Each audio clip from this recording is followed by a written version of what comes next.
Hebreus capítulo 3 e versículo 6 diz assim: mas Cristo, quer dizer o Senhor Jesus Cristo, como o quê? Filho. Jesus é o quê? Filho. Jesus é filho. Quando que ele foi testificado como filho de Deus? Quando? Você já leu na Bíblia. Quando que Jesus foi testificado como filho de Deus? Quando? No batismo, quando ele desceu as águas do rio Jordão. Antes não foi. Ele só foi reconhecido, testificado como filho depois que ele desceu aonde? No Jordão. Se o nosso Senhor Jesus teve que descer as águas do Jordão, imagine cada um de nós. Imagine eu e você. Todos nós precisamos passar as águas. Eu não estou a falar, quando a gente fala as águas do Jordão, nós não estamos a falar literalmente o Jordão. Eu não sei se você entende isso. Eu não estou a falar literalmente o rio Jordão, porque se o rio Jordão em Israel mudasse a vida de alguém, todos que se batizaram lá, algum dia, teriam a vida o quê? Mas tem gente que viajou para Israel, se batizou lá e não está mais na igreja. Já parou para pensar nisso? Tem gente que foi em Israel e se batizou há anos atrás, porque caravana a igreja sempre fez. Sim ou não? 30 anos atrás. Tem gente que já se batizou há 30 anos. Como se o Jordão, a pessoa vai lá, entenda. Muitas pessoas vão lá como um ritual.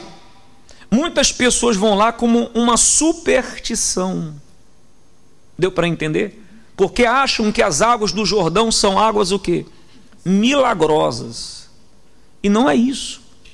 Quando nós falamos do Jordão, nós falamos do Jordão espiritual. Amém? Porque se todas, repito, se todos que fossem no Jordão e se batizaram, todos que passaram pelo Jordão deveriam ter a vida transformada, mas muitos nem na igreja, nem na presença de Deus estão. Porque desceram as águas físicas, mas não passaram pelas águas o quê? Espirituais. É igual ao batismo. Muitos se batizaram aqui nesse batistério mesmo. Muitos passaram por esse batistério, mas quantos permaneceram na presença do nosso Senhor Jesus? Porque não passaram pelo verdadeiro batismo. Não passaram, não sepultaram, não mortificaram a sua velha criatura. Passaram pelas águas, mas não passaram pelo batismo de Deus, o batismo espiritual. Deu para entender, pessoal? Aí, se nós formos lá, você pode ler ali mesmo no ecrã, Mateus 3:17, que diz assim: e eis uma voz do quê?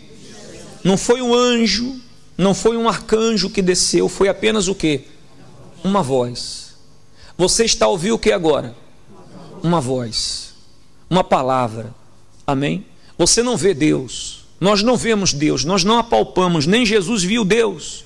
Foi apenas o quê? Uma voz, uma palavra. Nós damos a voz, nós damos a palavra.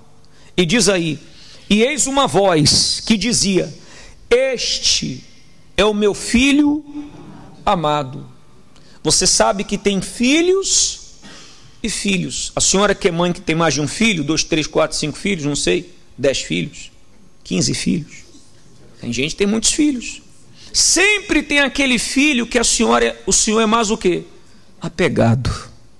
Eu amo a todos igual, não é verdade?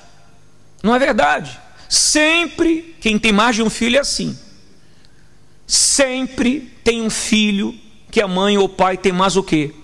Apreço. Por quê? Porque é um filho mais obediente, é um filho mais que sempre se preocupa com os pais. Tudo bem, pai, precisa do quê? Não é assim? E um filho obediente dá prazer, dá gosto ou desgosto? Dá gosto. Veja que Deus ele fala: este é o meu filho amado, em quem me comprazo. Quer dizer, o Senhor Jesus trazia prazer, dava prazer, gosto, porque ele era o filho obediente. Foi obediente até a morte. Morte de quê? De cruz. Jesus foi obediente, diz a palavra, até a morte, e morte de cruz, que era a morte mais humilhante e vergonhosa na época. O pai vai falar para eles: esse é o meu filho amado em quem eu me comprazo. Não tem filha, tá? Nada contra as mulheres, mas a Bíblia não fala de filha, a Bíblia fala do quê? Filho. Então, tanto homem como mulher é o quê? Filho. Para Deus não tem sexo, para Deus não tem homem e mulher, todos somos o quê? Almas, filhos. Deu para entender? Claro, todos que nasceram de Deus. Quem não nasceu de Deus ainda não é filho de Deus. Se você falar para o religioso que ele não tem o Espírito Santo, que ele não tem a presença de Deus, o que ele vai dizer? Não, eu tenho Deus comigo. Não é assim que o religioso fala? É assim que o religioso fala. Mas ele não tendo o Espírito Santo, ele ainda não é filho de Deus.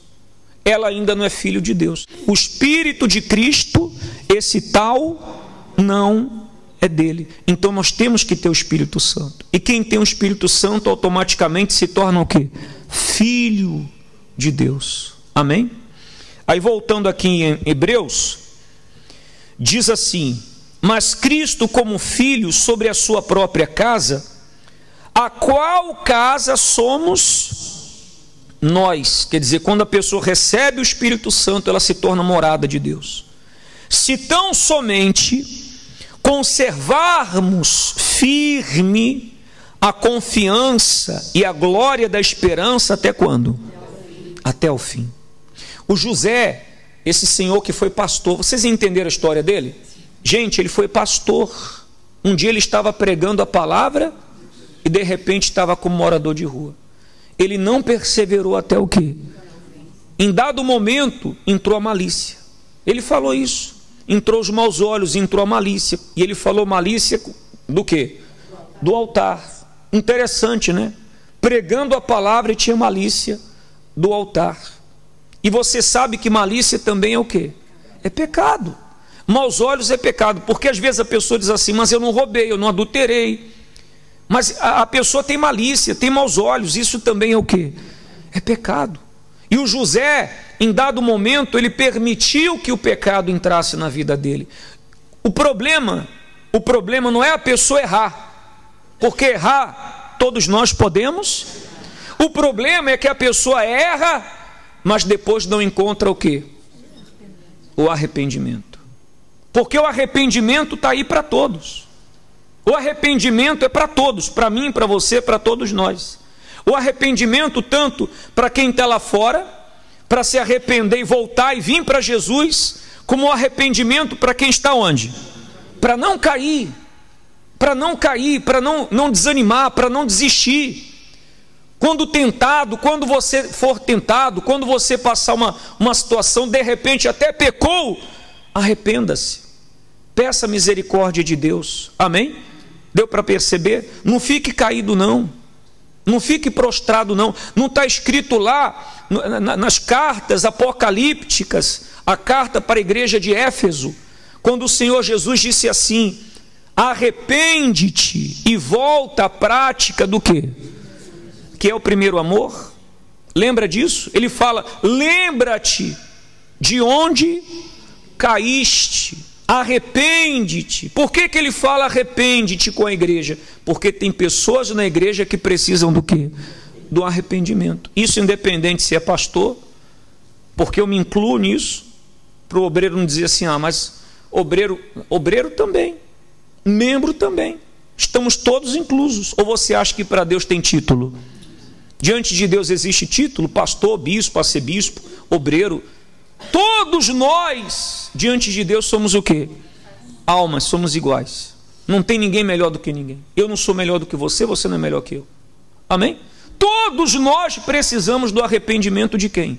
De Deus. Ó Deus, eu errei, eu falhei, errei no pensar, errei no falar, errei no olhar, errei no agir, me perdoa. E aí a pessoa, claro, ela se arrepende e faz o quê? Deixa, abandona o quê? O pecado. Então a perda do primeiro amor também é pecado. Perdeu o primeiro amor é pecado. Perdeu a pureza, os bons olhos é o quê? É pecado.